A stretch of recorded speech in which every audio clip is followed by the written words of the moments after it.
솔로몬이 왕이 되어서 행했던 가장 위대한 업적은 아마도 성전을 건축한 일일 것입니다.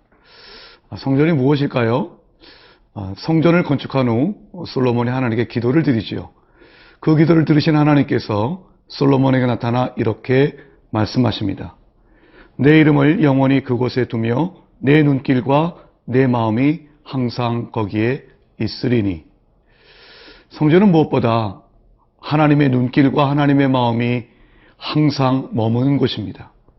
그래서 우리가 성전을 찾는 것입니다. 국가적 재난과 위기 앞에서 바로 이 성전을 찾았던 사람이 있습니다. 그 사람 바로 히스기야입니다. 오늘부터 우리는 이 히스기야가 어떻게 기도로 그 어려움을 이겨낼 수 있었는지 함께 묵상해 보시도록 하겠습니다.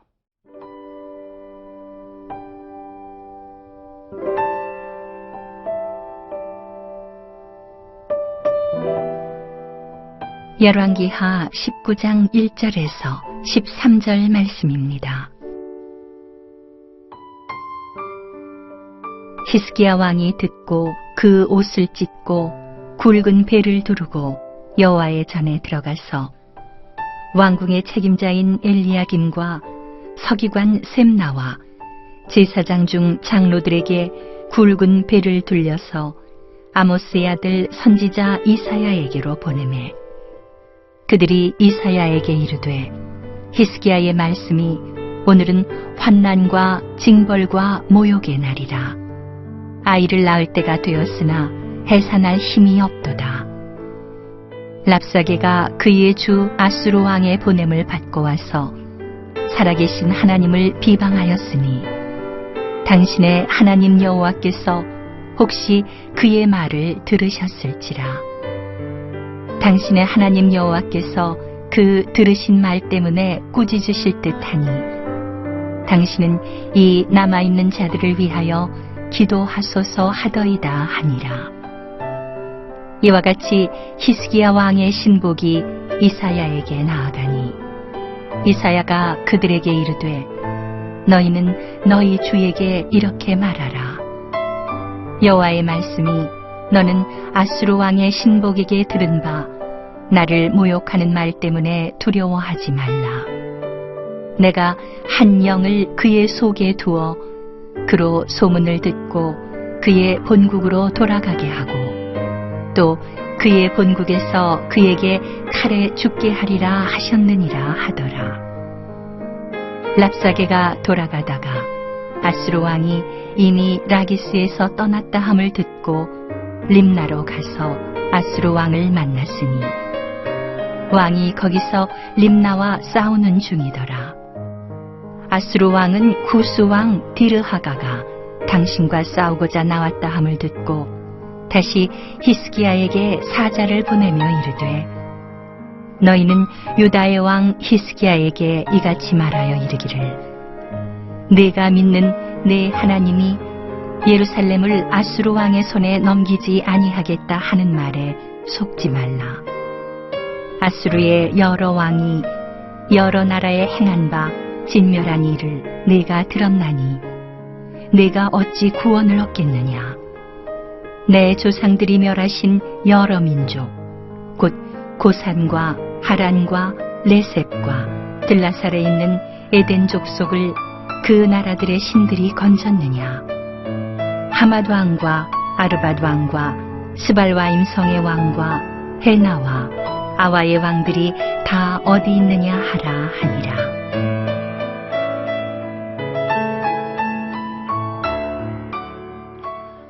하나님의 구원하신 능력을 조롱하고 모욕하였던 랍사게가 한 말을 들은 히스기야가 다음과 같이 반응을 합니다. 오늘 말씀 1절을 제가 읽습니다. 히스기야 왕이 듣고 그 옷을 찢고 굵은 배를 두르고 여호와의 전에 들어가서, 아마도 히스기야는 하나님이 모독당하는 그 현실을 도무지 참을 수 없었던 것 같습니다. 그 슬픔, 또 의로운 분노를 그는 옷을 찢고 굵은 배를 두르는 것으로 표현합니다. 그리고 무엇보다 히스기야는 여호와의 전, 곧 성전에 들어갑니다. 그리고 그곳에 있던 엘리야김, 셈나, 그리고 제사장중 장로들에게 굵은 배를 입게 합니다. 이것은 국가적 위기 앞에서 함께 하나님 앞에 겸비하는 모습을 볼 수 있습니다. 우리가 어려움을 당할 때 무엇보다도 리더십들이, 모든 사회의 구성원들이, 교회 성도들이 함께 겸비하는 것, 그것이야말로 하나님께서 우리에게 주신 위기 극복의 가장 좋은 방법일 것입니다. 나아가서 히스기야 왕은 이제 그 세 명을 선지자 이사야에게로 보냅니다. 그리고 그 이사야에게 보내서 한 말은 다름 아닌 우리를 위해서 기도해달라고 하는 것이었습니다. 히스기야 왕은 국가적 위기 앞에서 여호와의 전을 찾았던 기도의 사람이었습니다. 그리고 그는 모든 리더십들이 기도에 동참하도록 하는 기도의 사람이었습니다. 또 그는 영적 지도자였던 선지자 이사야에게 기도를 부탁할 줄 알았던 기도의 사람이었던 것입니다. 기도. 바로 이것이 우리가 어려움과 위기를 극복할 수 있는 방법인 것입니다. 우리는 히스기야의 인생 가운데서 바로 그것을 배워야 할 것입니다. 자, 그렇다면 히스기야는 과연 어떻게 기도를 부탁했을까요? 그의 기도의 내용은 무엇일까요? 오늘 보면 3절이 이렇게 얘기합니다. 그들이 이사야에게 이르되 히스기야의 말씀이 오늘은 환난과 징벌과 모욕의 날이라 아이를 낳을 때가 되었으나 해산할 힘이 없도다. 지금 예루살렘이 당하고 있는 그 랍사게가 행했던 모독하는 말, 그 모독하는 말을 듣고도 아무런 정할 수 없었던 자신의 연약한 처지를 나타내고 있습니다. 기도는 무엇보다 자기가 당하고 있는 현실을 직시하는 것입니다. 그리고 그것을 인정하는 것입니다. 무엇보다 아이를 낳을 때가 되었으나 해산할 힘이 없도다라고 하는 것은, 성경에서 아이를 낳는 것은 바로 아이를 낳는 고통, 즉 위기와 고난을 얘기합니다.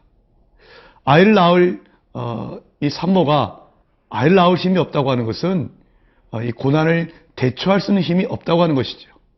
히스기야는 자기의 힘으로선 도저히 이 상황을 이길 수 없음을 겸손히 인정하였습니다. 하나님 앞에 드리는 기도의 첫 번째 내용은 우리가 겸비하는 것입니다. 우리의 연약함을 겸손히 인정하고 하나님만 바라보는 것입니다. 그러나 무엇보다 이 이사야에게 전했던 히스기야의 기도의 내용은 바로 하나님의 이름이 비방당하는 것에 대한 현실을 도무지 참을 수 없었던 그의 의로운 분노였습니다. 오늘 보면 4절을 제가 읽겠습니다. 랍사게가 그의 주 아수르 왕의 보냄을 받고 와서 살아계신 하나님을 비방하였으니 당신의 하나님 여호와께서 혹시 그의 말을 들으셨을지라. 당신의 하나님 여호와께서 그 들으신 말 때문에 꾸짖으실 듯 하니. 지금 히스기야는 랍사게를 통해서 퍼부어졌던 그 교만하고 모욕적인 말을 기억하고 있습니다. 그것을 도무지 참을 수 없었던 것입니다. 여러분, 어린 소년 다윗이 골리앗과 싸우러 나갈 때에 그가 했던 말을 기억하십니까? 이 다윗은 골리앗이 하나님을 모욕하는 것을 듣고도 아무런 대처를 하지 못했던 이스라엘 군대에 대해서 분노하였습니다. 그리고 그는 오직 여호와 하나님만 믿고 그 믿음 갖고 나아가 싸웠던 것이죠. 여러분에게는 과연 이 하나님의 이름이 모독받고 있는 이 안타까운 현실에 대해서 여러분 마음 아파하고 그것에 대해서 의롭게 분노하고 계십니까? 우리 주님께서 우리에게 가르쳐 주신 기도가 이름이 거룩히 여김을 받으시오며 이었습니다. 우리는 이 땅 가운데서 하나님의 이름이 모독당하고 있는 이 현실을 직시하며 하나님의 이름이 거룩히 여김을 받으셔서 날마다 기도해야 할 것입니다. 그것이 바로 우리에게 주어진 기도의 본질적인 내용입니다.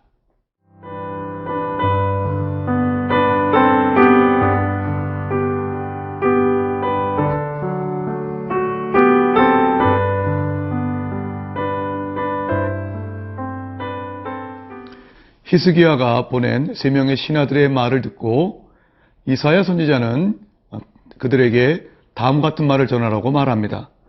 먼저 6절과 7절을 제가 읽겠습니다. 이사야가 그들에게 이르되 너희는 너희 주에게 이렇게 말하여라. 여호와의 말씀이 너는 아수르 왕의 신복에게 들은 바 나를 모욕하는 말 때문에 두려워하지 말라. 내가 한 영을 그의 속에 두어 그로 소문을 듣고 그의 본국으로 돌아가게 하고 또 그의 본국에서 그에게 칼에 죽게 하리라 하셨느니라 하더라. 먼저 하나님은 히스기야에게 두려워하지 말 것을 당부합니다. 그리고 하나님은 하나님을 모욕하였던 그 아수르 왕을 징벌하고 심판할 것을 말씀하시지요. 특별히 우리가 주목해야 될 단어는 7절을 보니까 하나님이 한 영을 그의 속에 두겠다고 말씀하십니다. 하나님께서 하나님의 지시를 받는 한 영이 아수르 왕에게 가면 그가 어떤 소문을 듣고 본국에 돌아가게 될 것이라는 것이죠. 그리고 거기서 암살당하게 될 것을 하나님은 이사야 선지자를 통해서 말씀하셨습니다. 여러분, 아수르 왕이 누구입니까? 당시 고대 근동을 제패하였던 강대국이었습니다. 하나님을 모독할 만큼 그는 자신의 군사력과 힘을 믿었습니다. 그런데 그 우쭐하던 아수르 왕도 하나님이 보내신 영에 미혹되어 그는 암살되고 그는 자기의 본국으로 돌아가서 자기의 아들들에게 결국 암살당하는 비극적 죽음으로 생을 마감하게 됩니다. 아무리 대단한 왕이라 할지라도 하나님이 보내신 영 앞에 미혹되는 연약한 존재가 우리 인간이라고 하는 것입니다. 열왕기상 22장을 보면 북이스라엘의 아방이 남유다의 여호사밧과 더불어서 아람 군대와 전쟁을 하려고 합니다. 길랏 라못을 되찾기 위한 전쟁이었습니다. 그런데 이 아방과 남유다 여호사밧 왕은 전쟁에 나가기 앞서 선지자들에게 이 전쟁에 대하여 하나님이 어떻게 말씀하시는지 묻지요. 근데 하나님은 거짓말하는 영을 선지자들에게 두어서 이 아방이 잘못된 정보를 보내는 이 선지자들의 말을 듣고 결국 전쟁터에 나가 죽게 만드십니다. 이것이 하나님의 역사입니다. 하나님이 역사하시면 하나님의 영 가운데 다스림을 받는 모든 사람들은 그가 왕이라 할지라도 어떤 군사력을 갖고 있다 할지라도 하나님의 뜻 가운데 그들은 하나님의 심판을 받게 되는 것입니다. 뿐만 아닙니다. 열왕기하 7장을 보면 사마리아 성이 포위되어 있었을 때에 나병 환자 4명이 아람 군대에 가서 죽든 살든 그들에게 항복하기로 하지요. 근데 놀라운 사실은 나병 환자 4명이 아람 군대가 있는 그 진을 향해 갔을 때 아람 군대의 모든 군인들이 마치 북이스라엘의 왕이 헷의 여러 왕들과 이집트의 왕들과 연합하여서 자기들을 쳐들어오는 것으로 착각합니다. 전차 소리와 말소리가 섞인 군대 소리를 들었다고 말합니다. 이것은 바로 나병 환자 4명이 갔지만 거대한 군대의 소리로 듣게 하는 착각해 만드시는 하나님의 역사를 보여줍니다. 이 세상의 모든 것이 다 하나님의 주관 가운데 있습니다. 이것이 하나님의 역사인 것입니다. 그 하나님만 바라본다면 우리가 갖고 있는 것이 아무것도 없다 할지라도 우리는 하나님의 놀라운 역사의 가운데에 우리는 승리하게 될 것입니다. 바울은 고린도전서 1장과 2장에서 이렇게 얘기하죠. 하나님의 연약함이 인간의 강함보다 강하고 하나님의 어리석음이 인간의 지혜로움보다 지혜롭다. 모든 만물을 주관하시는 우리 하나님만 바라보며 우리가 어떤 상황 가운데 있다 할지라도 그 하나님께 기도하면 승리할 수 있음을 확신하고 나아가는 우리 모두가 될 수 있길 축복합니다. 기도하겠습니다. 하나님, 기도만이 우리의 승리의 비결인 줄 믿습니다. 기도하면 하나님께서 역사하실 줄 믿습니다. 하나님께서 보내시는 영, 그 영에 많은 사람들이 많은 군사력을 갖고 있다 할지라도 그 어떤 강한 자도 미혹해 되는 연약한 존재임을 우리가 보았습니다. 하나님만 의뢰함으로 하나님만 바라봄으로 우리가 이 땅 가운데서 승리케 하여 주시옵소서. 예수 그리스도의 이름으로 기도드리옵나이다. 아멘.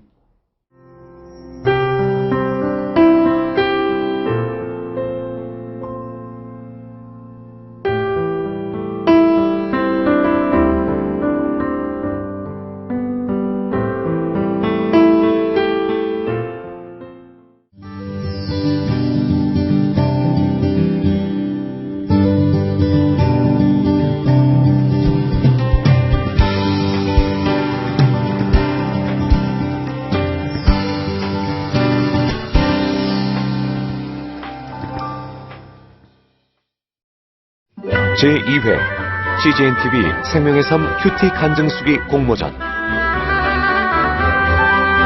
치유와 회복, 기쁨과 감동. 큐티를 통해 경험한 하나님과 나의 이야기를 자유롭게 작성하여 보내주세요. 분량은 A4지 한두 장으로 주제에 맞는 큐티 간증과 더불어 이름, 전화번호, 주소, 출석교회, 큐티 날짜와 본문, 공모전을 알게 된 계기 등도 함께 보내주세요. CGNTV 홈페이지에 있는 큐티 간증수기 공모전 페이지에서 작성하거나 공모전 접수 양식을 다운받아 작성하여 이메일로 보내실 수 있으며 수기로 작성한 경우 우편 접수도 가능합니다. 이번 공모전은 7월 1일부터 8월 31일까지 진행되며 당선작은 9월 16일 홈페이지 및 개별로 통보될 예정입니다. 당선되신 모든 분과 참가자를 위한 다양한 상품도 준비되어 있습니다. 제2회 CGNTV 생명의 삶 큐티 간증수기 공모전. 하나님의 말씀을 사모하는 분들의 많은 관심과 참여 바랍니다.